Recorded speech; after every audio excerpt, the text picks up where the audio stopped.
नमस्कार दोस्तों, स्वागत है आप सबका भद्रा एस अकेडमी में। आज का डेट है 21 जुलाई 2023 एंड यस, डेली के करंट अफेयर्स के न्यूज़ एनालिसिस के डिस्कशन में मैं शुभदीप आप सभी का स्वागत करता हूं। चलिए आगे बढ़ते हैं। सबसे पहला आज का न्यूज़ देख लेते हैं हम लोग।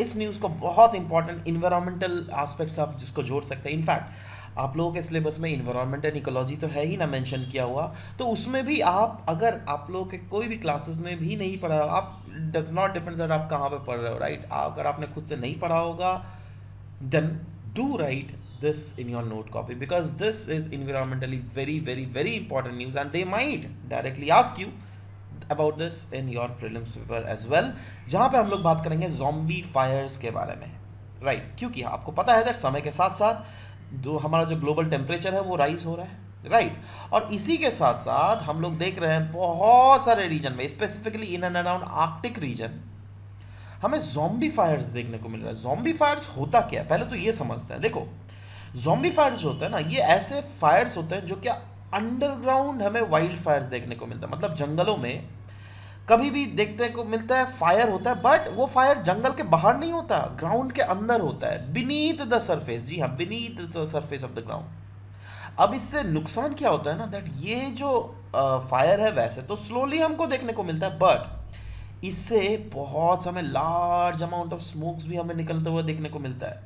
और ये ऐसे फायर है ना जो कि विंटर के समय में भी परसिस्ट रह सकता है और बहुत मुश्किल है इसको डिटेक्ट करना। आप खुद सोचिए ना, फॉरेस्ट के बाहर में कहाँ पर फॉरेस्ट फायर लगा, कहाँ पे धुआं निकल रहा है वो तो क्लियर से दिख जा रहा है, बट जमीन के अंदर कहाँ लगा है कैसे समझोगे भाई, है ना। समझना मुश्किल हो जाता है। एक रीजन से दूसरे रीजन जो है ये फायर फैल सकता है, राइट। तो वही बोला कि it is difficult to detect, और साथ ही साथ इसको जो एक्सटिंग्विश करना है वो भी काफी ज्यादा मुश्किल हो जाता है। इनफैक्ट सवाल होता है दैट जमीन के अंदर, दैट इज लैंड सरफेस के भीतर हमको फायर्स कैसे देखने को मिल रहा है, कौन से रीजन्स में होता है। देखो, ये वैसे पीट लैंड्स में होता है जो क्या रीजन कार्बन रिच है। अब अदरवाइज जमीन के भीतर में मिट्टी थोड़ा ना जलेगा जी, है ना। कोई तो ऐसा कार्बन रिच एलिमेंट्स होंगे वही ना जलेंगे। जी हाँ, ये वैसे रीजन्स में होता है जो क्या कार्बन रिच पीटलैंड्स होते हैं एंड इनका एक सीवियर इन्वायरमेंटल नेगेटिव इम्पैक्ट भी हमको देखने को मिल सकता है, जो क्या लार्जर अगर एंगल में देख लीजिएगा, yes it might cause climate change as well as air pollution in that region. In fact air pollution ही क्यों, अगर समय के साथ साथ अगर ये फायर फैलता रहे ना, ऐसा भी हो सकता है दैट लॉन्गर रन में इसके कारण हमको उल्टा आउट, मतलब फॉरेस्ट फायर भी टेक्निकली, ये तो अंडरग्राउंड फॉरेस्ट वाइल्ड फायर है ना, बट हमें टेक्निकली फॉरेस्ट फायर्स भी देखने को मिल सकता है। नेक्स्ट हम लोग बात करेंगे पीआईबी का एक बहुत खूबसूरत इंडियन कल्चर एस्पेक्ट में बहुत ज़्यादा इंपॉर्टेंट ये न्यूज़ है, टंकाई मेथड। टंकाई मेथड क्यों न्यूज़ में था, क्योंकि मिनिस्ट्री ऑफ कल्चर और इंडियन नेवी ने एक मेमोरेंडम ऑफ अंडरस्टैंडिंग साइन किया है और ये रिवाइव करने वाला है हमारे एंशियंट स्टिच सीप बिल्डिंग मेथड, जिसको हम लोग टंकाई मेथड कहते हैं। मतलब देखो, अभी जो कभी भी शिप बिल्डिंग किया जाता है ना, कैसे किया जाता है, नेल्स का इस्तेमाल किया जाता है ना। बट पहले ज़माने में पता है कैसे, जब नेल्स नहीं थे तब कैसे किया जाता था, तब वुडन प्लैंक्स को जोड़ जोड़ कर ही शिप्स को बिल्ड किए जाते थे, जो क्या काफ़ी ज़्यादा शिप्स को flexibility as well as durability provide करते थे। और इसके साथ जो है वो शिप लेस ससेप्टेबल हो जाता था टू द डैमेजेस जो क्या शोल्स या फिर सैंड बार्स में हमें देखने को मिलता था। ये एक 2000 year old ship building technique है और कहा जा रहा है दैट यस, इस मेमोरेंडम ऑफ अंडरस्टैंडिंग का साइन करने के बाद इस टेक्निक को फिर से बैक टू लाइफ लाया जाएगा। नेक्स्ट हम लोग बात करेंगे इकोनॉमिक टाइम्स का एक बहुत ही इंपॉर्टेंट आर्टिकल। यहाँ पर हम लोग बात करेंगे ग्रीन बॉन्ड्स को रिलेटेड, राइट। क्यों न्यूज़ में था, सबसे पहले तो ये देख लेते हैं, क्योंकि pension fund regulatory and development authority है ना, वो इन्वेस्ट करने वाली है सोवरिन ग्रीन बॉन्ड में, जो क्या of course government is expected to issue the second half of the current financial year में। सेकेंड हाफ में बेसिकली ये ग्रीन बॉन्ड जारी करेगी। तो सवाल होता है दैट ये ग्रीन बॉन्ड्स है क्या। देखो, ये जो जब सोवरिन ग्रीन बॉन्ड बोला गया तो यस, ये गवर्नमेंट इशूड बॉन्ड्स हैं, जिससे वैसे प्रोजेक्ट्स को फंड किया जाएगा जिस प्रोजेक्ट का इन्वायरमेंटल इम्पैक्ट कम से कम हो और उसका गोल ही हो सस्टेनेबिलिटी। इनफैक्ट यूनियन बजट 2022-2023 में भी इसको इसके बारे में बोला गया था और इसको इशू किसके द्वारा किया जाएगा, मिनिस्ट्री ऑफ फाइनेंस के द्वारा। ध्यान दीजिएगा, ये ऐसे बॉन्ड्स होते हैं ना जिसमें it will not bear the project related risk. मतलब आप अगर ये बॉन्ड खरीद रहे हो तो आप वो प्रोजेक्ट डूबे या राइज हो, कुछ भी हो, आपने अगर 100 रुपये दिए हैं और उसमें अगर इंटरेस्ट लिखा हुआ है 8%, तो आपको 108 रुपये मिलकर ही रहेगा, ठीक है। इनफैक्ट लास्ट ईयर ने भी हमारे गवर्नमेंट ने around 16,000 crore rupees sovereign green bond से निकाला था टू फंड द प्रोजेक्ट, जिससे कार्बन एमिशंस को रिड्यूस किया जा सके। हम लोग बात करेंगे pension fund regulatory development authority के बारे में भी। क्यों? क्योंकि अब अगेन पेंशन फंड न्यूज़ ही तो इसलिए था ना, क्योंकि pension fund regulatory and development authority वो अलाउ करेगी पेंशन फंड्स में, दैट पेंशन फंड्स भी अगर चाहे तो वो भी इनमें इन्वेस्ट कर सके।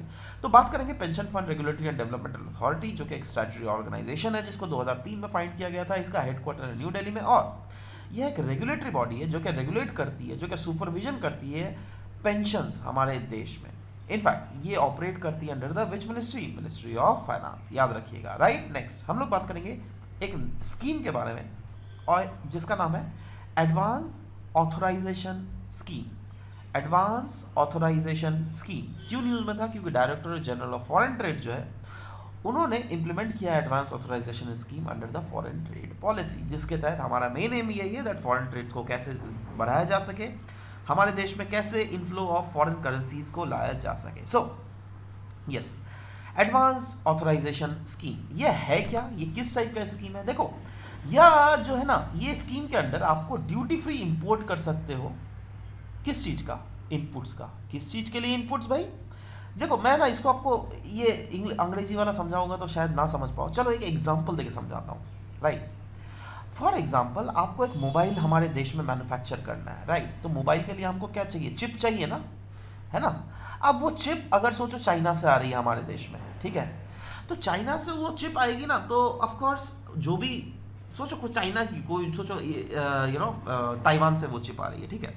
अब ताइवान की गवर्नमेंट बोलेगी या फिर जो भी बिजनेस वाले मैन्युफैक्चर बोलेंगे दैट क्या यार आप क्यों इसमें पैसे चार्ज कर रहे हो, क्योंकि वो तो चिप अल्टीमेटली जो जिस प्रोडक्ट में यूज होगा वो प्रोडक्ट को तो फिर से एक्सपोर्ट कर दिया जाएगा ना। मतलब इस चिप में आपको डबल टैक्सेशन सरकार कर रही थी, राइट। तो इसीलिए गवर्नमेंट ने बोला ठीक है, अगर इस टाइप के रॉ मटेरियल्स आएंगे जिससे क्या वैसे प्रोडक्ट्स बनेंगे जो कि अल्टीमेटली फिर से हमारे देश से एक्सपोर्ट ही होने वाले हैं, राइट। तो ये जो रॉ मटेरियल हुआ ना, इस रॉ मटेरियल पे हम लोग ड्यूटी फ्री कर देंगे, दैट इज इसको हम लोग पैसे चार्ज नहीं करेंगे, ठीक है। समझ लो, वही चीज लिखा हुआ है दैट ये जो एडवांस ऑथराइजेशन स्कीम है ये अलाउ करेगी ड्यूटी फ्री इंपोर्ट इनपुट्स का, वैसे इनपुट्स का which have to be mandatorily used in the products that are required to be exported within a specified time. In fact, they are not allowed to sell the products in the domestic market. They are बिल्कुल, मतलब ये जो product है ना, आप ऐसा नहीं that ये वाला डोमेस्टिक मार्केट में दूसरे जगह सेल कर दोगे, ना ना ना ना ना ना, है ना। इनफैक्ट एडवांस ऑथराइजेशन स्कीम जो है ये वैलिड है 12 मंथ्स के लिए from the date of issues of such authorisation. और इसमें जो है ना एक छोटा सा फीस जरूर लगता है जिसको कहते हैं कंपोजिशन फी। ये एक फॉर्मूला के ऊपर निर्भर करता है ऑफ द डिफरेंट लेवल, जिसमें कॉस्ट, इंश्योरेंस और फ्रीड वैल्यू के हिसाब से बेसिकली सरकार चार्ज करती है। तो वो लेकिन ड्यूटी नहीं हुआ, वो डिफरेंट अदर फी हुआ, राइट। और ये फी का जो 3 स्लैब्स है, पहला स्लैब है वैसे प्रोडक्ट्स के लिए, अगर सोचो आपको 2 करोड़ का ओवरऑल कम माल है तो उसमें 5,000 रुपये सरकार चार्ज करेगी। अगर 2 से 10 करोड़ तक का माल है उसमें 10,000 रुपये, और 10 करोड़ तक का माल है तो उसमें 15,000 रुपये। इनफैक्ट ये सिंप्लीफिकेशन क्यों किया गया पता है? इतना सिंप्लीफिकेशन क्यों किया गया? क्योंकि इससे जिससे ऑटोमेशन और सर्विस डिलीवरी को फास्टर किया जा सके और ओवरऑल जो हमारा देश है वो कहीं ना कहीं इस सेक्टर में आगे बढ़ सके, इसीलिए किया गया। नेक्स्ट हम लोग बात करेंगे भूमि सम्मान 2023 के अवार्ड्स के बारे में, जो क्या recently president of India Shrimati Draupadi Murmu ji के द्वारा अवार्ड किया गया टू वेरियस स्टेट्स के सेक्रेटरीज और डिस्ट्रिक्ट कलेक्टर्स को, जिन्होंने बहुत उम्दा काम किया है in digitizing the digital India land record modernization program, right. So of course ये प्रमोट ही कर रहा है हमारा डिजिटल इंडिया लैंड रिकॉर्ड्स को, और हमारे देश में जितने सारे राज्य हैं उसमें Madhya Pradesh is at the top of it. In fact Madhya Pradesh के 15 डिस्ट्रिक्ट ने रिसीव किया प्लैटिनम ग्रेडिंग, है ना, अंडर दिस अवार्ड स्कीम।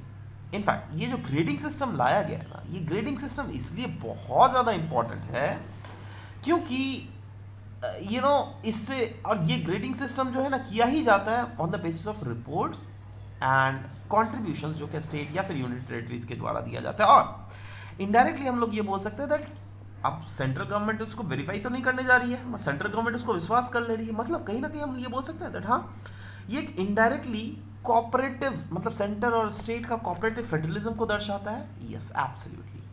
सो अगर बात करें digital India land record management program की, एक सेंट्रल सेक्टर स्कीम है जिसका एम है to digitize and modernize the land records और क्रिएट एक centralize land record management system. इसको पहले बोला जाता था national record land record modernization program. 2008 में ये शुरुआत हुआ था और इसके मेजर कंपोनेंट्स हैं दैट जो भी रजिस्ट्रेशन है उसको कंप्यूटराइज करना है, सर्वे और रीसर्वे उसको भी कंप्यूटराइज करना है और ओवरऑल लैंड रिकॉर्ड को भी कंप्यूटराइज करना है। और यस इसके बेनिफिट्स अगर देख लीजिएगा, यस इसका फायदा क्या क्या हुआ, लैंड डिस्प्यूट्स में तो रिडक्शन हुआ ही, बट साथ ही साथ जो फ्रॉड लैंड ट्रांजैक्शंस होते थे है ना, जमीन में फर्जीवाड़ा जो होता था वो सब भी खत्म हुआ। प्रोसेस एंड टाइम को बहुत हद तक कंज्यूम किया। इनफैक्ट देख लीजिएगा पहले 9 प्रोसेस लगती थी, अभी 6 प्रोसेस हो गई है। पहले 3 से 4 घंटे को कि जो चीज़ होने वाला था उसको 15 से 20 मिनट कर दिया। तो ये तो अच्छी बात है ना, मतलब लेस गवर्नमेंट मैक्सिमम गवर्नेंस हो रहा है ना। End of course presentation of document registration anywhere with in the concurrent jurisdiction is also possible. मतलब अगर सोचो सेंट्रल गवर्नमेंट को या फिर स्टेट गवर्नमेंट को अगर इसके डिटेल्स के बारे में चर्चा करना है तो yes they can also get the hand on records of each and every aspects, right. Next हम लोग बात करेंगे प्लांट स्पीशीज के बारे में जो कि विथस्टैंड कर सकता है एक्सट्रीम डिहाइड्रेशन। और रिसेंटली ये न्यूज़ में इसलिए था क्योंकि वेस्टर्न घाट में ऐसे 62 desiccation tolerant vascular plant species हमें देखने को मिले हैं, राइट। और ये प्लांट स्पीशीज ऐसा है जो क्या केपेबल है ऑफ सर्वाइविंग एक्सट्रीम डिहाइड्रेशन। और ये अपने शरीर से जो है ना, मतलब प्लांट जो है अपने जो वो स्टेम है और जो भी लीव्स है उसमें लूज कर लेते हैं रफली 95% ऑफ द वाटर कंटेंट है ना। और अनडाउटेडली ये जो एडाप्टेबिलिटी है ना, ये एडाप्टेबिलिटी दर्शाता ही तो है दैट इसकी यूनिक एबिलिटी है दैट ये थ्राइव कर सकती है कोई भी हार्श या फिर कोई भी एरिड इन्वायरमेंट में। कुछ की फाइंडिंग्स अगर इसके अंदर देख लीजिएगा तो यस इसमें हाईलाइट किया गया दैट जो भी ये आपका जगह डेसिकेशन टॉलरेंट प्लांट स्पीशीज़ है ये वैसे ही रीजन में ज़्यादा पाया जाता है जहाँ पर वेस्टर्न घाट के भी जहाँ पर रॉक्स हम लोग को ज़्यादा देखने को मिलता है, राइट। तो these are kind of species. और वैसे तो 62 स्पीशीज इन टोटल देखने को मिला है, इसमें भी 12 तो ऐसे स्पीशीज है जो कि सिर्फ और सिर्फ यूनिक है वेस्टर्न घाट्स में, मतलब वेस्टर्न घाट में ही मिलता है और कहीं पे नहीं मिलता है। मतलब क्या हम इन स्पीशीज को उस रीजन का एंडेमिक स्पीशीज बोल सकते हैं? Yes absolutely, right. सो एनीवेज गाइस यही चीज़ है जो कि ऑफ कोर्स बहुत ज़्यादा इंपॉर्टेंट है। और इससे क्वेश्चन कैसे आ सकता है, जैसे सोचिए प्रीलिम्स में क्वेश्चन आया दैट वेस्टर्न घाट जो कि हम लोग को पता है एक मेजर बायोडाइवर्सिटी हॉटस्पॉट, हम लोग को पता है दैट ये वैसा रीजन है जहाँ पर बहुत ही ज़्यादा आप क्या बोल सकते हैं हम ट्रॉपिकल रेन फॉरेस्ट देखने को मिलता है। तो ट्रॉपिकल रेन फॉरेस्ट में डेसिकेशन टॉलरेंट स्पीशीज ये कहीं ना कहीं बहुत अजीब टाइप का सुनने में लगता है ना, बट है, जी हाँ बिल्कुल है, राइट। तो yes you need to remember these things. So anyways guys this was all about the discussion for this very session. मिलते हैं नेक्स्ट सेशन में, till then bye bye, take care and thank you for listening to me. Thank you.